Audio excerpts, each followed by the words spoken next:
Hey guys, this is Aiden Struve with Struve Family Farms. We're out here in another field today. This is a 40-acre field this is one of the fields at our home farm. And so we're out here doing our field cultivating pass.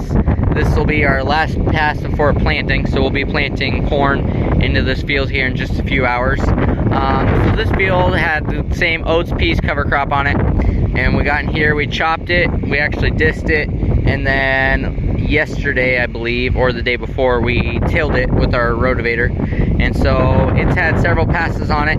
Our peas got very tall, they're about knee-high, and so we have a lot of residue out in this field that we've been trying to get chopped up and incorporated, so that way when we do our weed control passes, we don't have so much residue that it'll plug things up. So if we look down here at the ground, it's looking pretty good, not too cloddy. It's a little bit, but that's mostly just kind of the root balls from some of the oats and peas. So it'll keep drying up, and it'll shrink up to about nothing. So and then we also want to leave some residue on top for our worms to eat.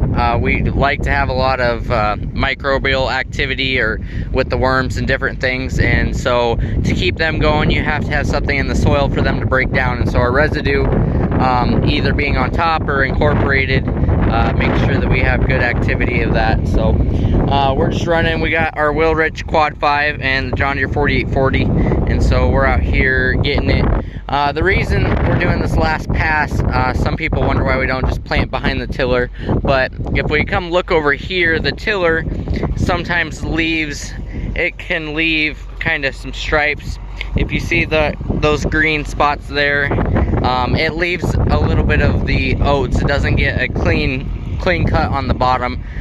So with the field cultivator, we have lots of overlap with our shovels, and so we're making sure that we're slicing off all of our cover crop and weeds so that there's nothing left alive when we plant our corn in there, and so that we get a good clean termination and have a good seed bed for our corn to start in.